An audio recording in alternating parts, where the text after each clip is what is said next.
How the hell do you do this to Chris Paul? Now, this is a future Hall of Famer who's come there for the last year in his career. I don't give a damn what's going on with the team. They're trash right now. We understand that. They have the worst superstar in the sport in Kawhi Leonard, who is a talent when healthy, no doubt, but does nothing to promote his team nor the game of basketball. The absolute worst superstar that you could possibly have. And from what I've been told, the only person that really talks to him is CP3 because nobody else talks to him. Okay? Just leave him alone. That organization right now is a mess. It's a mess, okay? I know, and we know it ain't coaching because Tyronn Lue the coach. Tyronn Lue know what the hell he doing. Now, Jeff Van Gundy being there, we know Jeff Van Gundy knows the stuff with these old school, stuff like that. I get it. I have not spoken to CP3 yet, but you know I will. Okay? I haven't spoken to a few of the Clippers. They know they'll be good. They know if I don't get a call from them, they'll be getting a call from me within the next 24 hours, okay? The Los Angeles Clippers have seen drama. They've seen disappointment, heartbreak, underachievement, and every rumor imaginable tied to a franchise that has never found long-term stability. But what happened late Tuesday night, what happened to Chris Paul, was something different, something colder, something resembling a fracture in the soul of the organization. It's just kind of like it's kind of like a slap on the back on your way out type of thing. You know, I was present when Blake Griffin was traded. You know, my personal situation. This is a person that told me I can relax. I'm not getting traded. 15 minutes later, I was an Atlanta Hawk. And now we have this scenario. So, and you guys been working for me. This is going on year 3 now. I've held my tongue and not been critical of L. Frank because that's not really my style. And I didn't want to be the scorned ex-girlfriend. I didn't want to be that person. And so I never spoke about him in this manner. But when you do this to a guy, and I'm gonna keep harping on it, that 3 was going up in the rafters. That 3 was going up. And you do this to that guy? Like, okay, cool, he's talking shit. Okay, cool, he got a lot to say. Chris Paul has always had a lot to say. You know what you're signing up for when you sign Chris Paul. He's always had a lot to say. You know that.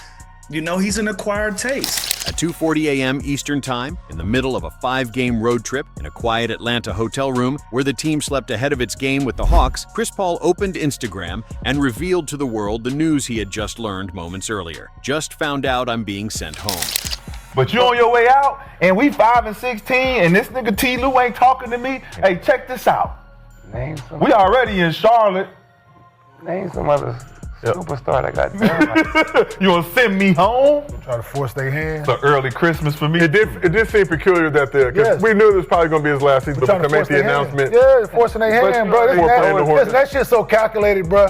Listen, one thing we know, Chris Paul is a smart individual. Shit was calculated. He said enough shit to get his ass kicked off that team. Yeah. Shit was calculated, dog. So what everybody want to say what is just what it is, man. It's a hell of a basketball player. Tough to be teammates with at times, right? I think, like I said, there's nothing wrong with holding guys accountable, right? This thing is Clippers, bro. Nothing wrong with it. And nothing wrong with holding your teammates accountable. Want to get the best out of guys when they're going. But how you going about it, though? Don't hold me accountable if you can't do it no more. No explanation, no context, no gratitude from the team he returned to with hopes of retiring on his own terms. Just a blunt announcement, a social media confession dripping with shock, disappointment, and betrayal. Hours later, the Clippers made it official. Chris Paul had been released. The reunion that was supposed to be a heartwarming final chapter had abruptly turned into a public divorce under fluorescent lights. Mr. B, you and CP3 have had some history. He hold the ball 24 seconds. Chris Paul. Pass that to James or somebody. Him and LeBron, they came to a game. I was in 11th grade, and I'm excited. Like, I'm a Chris Paul fan. And then he was just like, You gotta rephrase that. What? I'm just saying it's not. You said with each other. I think only one. There was a lack of respect for Mr. No, I don't think Chris Paul seen it. I feel like Chris Paul is the last true point guard we'll ever have at that size. I know when I was growing up, we were taught how to be a point guard like Chris Paul. He is definitely the definition of a true point guard, and he's done it for a long time. Everywhere he's went, he's won. Congratulations to him. We'll never see another small point guard at that size anymore, that dominant. The move stunned the NBA. It stunned former teammates, and it stunned a fan base already drowning beneath the weight of a catastrophic 5-16 start to the season. I'm a bit confused, more than a bit. I just don't understand. You couldn't have a conversation. Like, everybody knows who Chris Paul is. He's one of the most decorated, one of the best point guards in the history of our game, and you send him home like he's a child. It's kind of crazy to me. You knew who he was. You knew how he acted. You know what he brings to the table.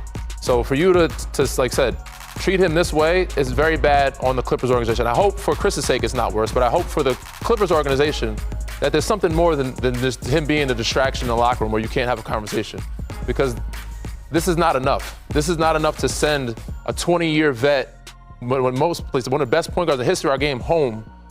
And when you guys are playing such bad basketball in the beginning of the season. Just 5 months ago, Paul signed a 1-year, $3.6 million deal to return home to the franchise where he crafted his legend, made 5 All-Star teams, and helped engineer Lob City, a cultural explosion that defined the Clippers' modern era. He didn't come chasing minutes. He didn't demand a starting role. He didn't even care what the roster looked like. He simply wanted to retire as a Clipper, to wear the jersey one last time for the city that shaped him. "I just wanted to be home," he said during his introductory press conference, "by any means necessary." On November 22nd, before a game in Charlotte, Paul formally announced that this season would be his last. On November 28th, the Clippers honored him with a glowing tribute video in their new Intuit Dome. The team shared it online, captioned lovingly, "CP3 will end his Hall of Fame career at home." 4 nights later, home is exactly what they sent him to. Not with confetti and cheers, but with silence and confusion. According to ESPN's Shams Charania, the fracture had been building beneath the surface for weeks. Paul's leadership, the same leadership that had been celebrated, praised, and mythologized for 2 decades, had clashed with the team. Tyronn Lue reportedly hadn't spoken to Paul for several weeks. Paul, noticing growing tension and whispers labeling him a negative presence, requested a meeting with Lue in hopes of clearing the air. Lue refused, not rescheduled, not postponed. Refused. For a franchise that marketed this season as a farewell tour for one of its most iconic players, the refusal was a message louder than any press statement. The relationship had fractured beyond repair. Paul's personality has always been intense, demanding, and hyper-competitive. Former teammates often describe him as relentless, a commander, a standard setter, a perfectionist. But this wasn't news. Not to the Clippers, not to Ty Lue, not to anyone in the NBA. When they signed him, they knew exactly who Chris Paul was. They simply underestimated who he still expected them to be.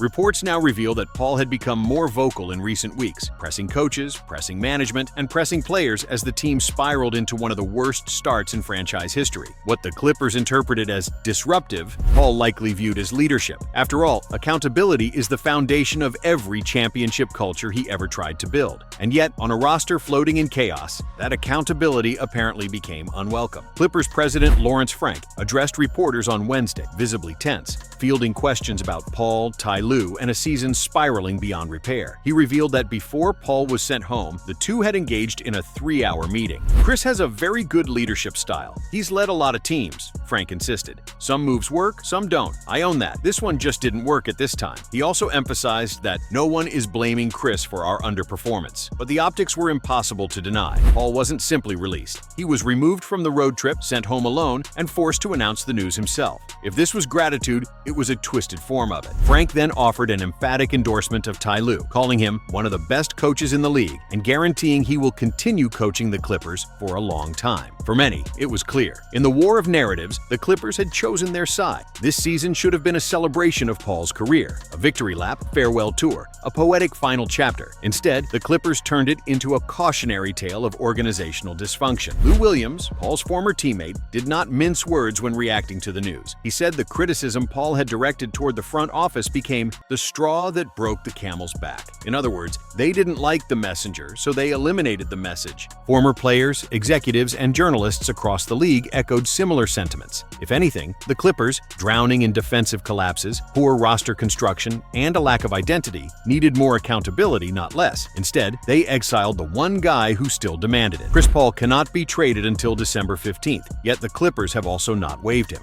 It leaves Paul in an awkward, unnecessary purgatory, a future Hall of Famer being held hostage by a franchise unsure of its own direction. His contract is guaranteed. His career is celebrated league-wide. His resume is untouchable. And now, in the final season of his 21-year journey, he stands without a team, without a role, and without the farewell he deserved. Meanwhile, the Clippers continue stumbling. They don't own their 2026 first-round pick. That belongs to the 21-1 Oklahoma City Thunder, a franchise built in part on the assets acquired in the Paul George trade. The Clippers' future is bleak. Their present is broken. Their culture is fracturing in broad daylight. And the man who tried to call it out is the man they just sent home. Chris Paul didn't deserve a fairy tale ending. No athlete is guaranteed one, but he deserved a respectable ending. A meeting, a handshake, a conversation, a sunset, not a spotlight at 3 a.m. This was a betrayal, not just of Paul, but of the image the Clippers tried to sell their fans. They said he was coming home. They said this was where he would retire. They said this was family. In the end, they treated him like a problem, not a pillar. Maybe Paul had a point, and maybe the Clippers just proved it.